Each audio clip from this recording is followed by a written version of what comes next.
ഇതപ്പം പിന്നെ ഒന്ന് നോക്കണേ.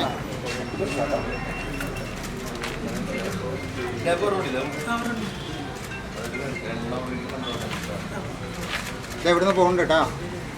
താഴേക്ക് ഞങ്ങളുടെ വീടാ ചവിട്ടണ്ട.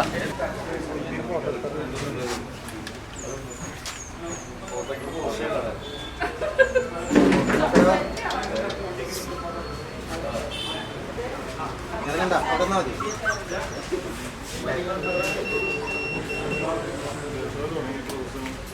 എന്നേക്കട്ടെ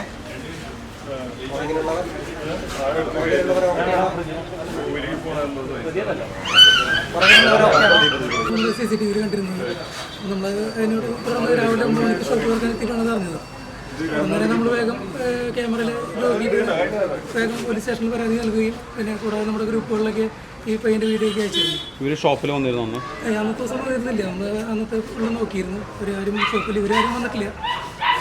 അങ്ങനെയാണ് തുടർന്ന് സ്റ്റേഷനിൽ പരാതിപ്പെടുകയും അടുത്തുള്ള CCTVകളും കൂടി പരിശോധിച്ചിട്ട് പെട്ടെന്ന് വീട്ടിലേക്ക് എത്തിച്ചേരുകയാണ്. ഏത് തരത്തിലുള്ള നായകുഞ്ഞുങ്ങളെയാണ്? അത് സെൻറ്റ് ബെർണാർഡ് എന്നൊരു പപ്പീസ്, പിന്നെ 2 ഷിറ്റ്സു എന്നുള്ള പപ്പീസുണ്ട്. പിന്നെ പൂച്ചകളോ? പൂച്ചകൾ പേർഷ്യൻ കാറ്റിൽ ഡോൾഫേസ്, പഞ്ച് പേസ്, അതിൽപ്പെട്ട 5 കുട്ടികളാണ് ടോട്ടലായിട്ട്. ഈ മോഷ്ടാക്കളെ കൊണ്ടുപോയതിന് ശേഷം ഹെൽത്ത് കണ്ടീഷൻ എങ്ങനെയാണ്? ഹെൽത്ത് കണ്ടീഷൻ ഭയങ്കര മോശമായിരുന്നു. അവർ കൊണ്ടുപോയിട്ടിരുന്ന ഒരു സ്കൂളിൽ സ്ഥലത്താണ് ഇട്ടിരുന്നതിന്. അതിനെ തുടർന്ന് നമ്മൾ കടയിൽ കൊണ്ടുവന്ന വൈകുന്നേരം 8 മണിയോട് കൂടിയിട്ട് അവർക്ക് വേണ്ട വെബ്സൈറ്റൊക്കെ കൊടുക്കുകയും ക്ലിയറാക്കി എടുക്കുകയും ചെയ്തത്. സാഹചര്യം നമ്മളോട് ഉണ്ടായി. കണ്ടപ്പോൾ ഭയങ്കര വിഷമമായി. അത്തരത്തിലുള്ള സാഹചര്യത്തിലാണ് കൊണ്ടുപോയിട്ടിരുന്നത്.